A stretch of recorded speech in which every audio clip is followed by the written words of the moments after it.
I am in no way presenting any kind of proposals that help me individually. I want to do what's best for the state of Missouri. And so if I believe that a comprehensive economic development package includes a right to work law or policy, I'm going to pursue that. I know that in some areas that's highly unpopular. But I do know that out of the 8 states that surround us, 6 have a right to work policy or law. Is that why they have lower unemployment? Probably entirely not, but I believe it does play an important part. And the reason why we're looking at 9.5% unemployment, Kansas at 6.8, other states lower. And so, will it cure everything? No, it won't cure everything, but I think it needs to be a part of a discussion about a comprehensive economic development plan.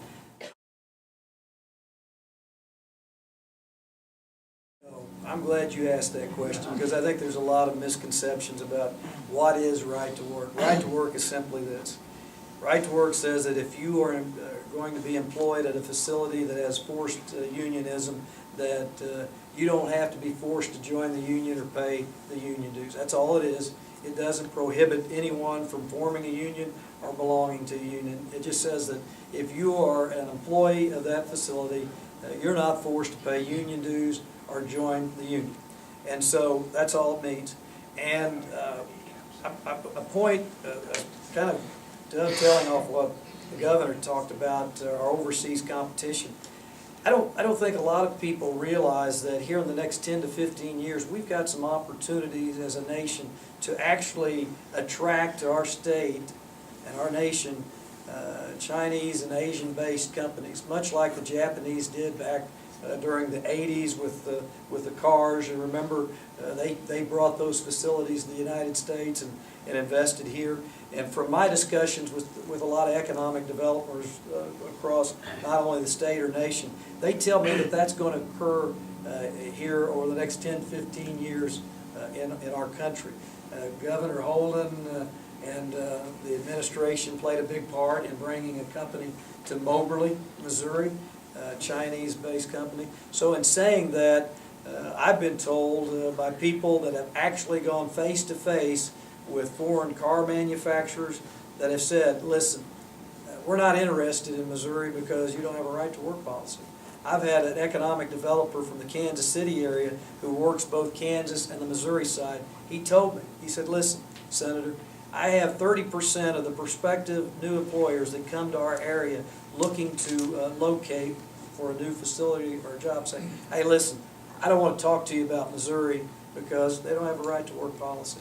So I'm not in any way trying to take away the right for people to unionize here in Missouri. I'm just trying to come out of the box with some bold initiatives that will help create jobs in Missouri. Will it solve the problem? No. But in the area of manufacturing, it would be a great benefit. In Chattanooga, Tennessee, just this last year, Volkswagen put in a new car manufacturing plant that will hire 2,000 people. Now, their wages will begin at $16 to $19 an hour plus benefits. Is that lower than what some of the American car manufacturer plants pay? Yeah, it's lower. But when you look at the car manufacturing companies here in the United States, they have lowered their pay scale too. They have implemented starting wages a little bit lower. But the Volkswagen plant says that over a matter of 3 to 5 years, those wages will get upwards to $25 an hour. So, to me, it provides opportunities, and I've seen firsthand in Northeast Arkansas with cities such as Paragould and Jonesboro, Arkansas, that over the last 15 to 20 years, I could take you down there. And it's not St. Louis, it's not a metropolitan area, but it is good paying jobs that pay $15 to $20 an hour with benefits. And we've seen Forbes come out with a ranking of all the states and how they're doing economically and in job creation. Senator Green sent me a article from Forbes and pointing out that Tennessee and Texas, which we tout oftentimes, have not done that well in the Forbes ranking. But I turn around and tell him, I say, hey, Senator, thank you for sending me that, because out of the top 10 states, 7 of those are right-to-work states, 8 out of the 11 are right-to-work states. So you make my argument for me that that's a good policy. So, taxation, those kind of policies will help bring more jobs to Missouri. It's been proven in other states.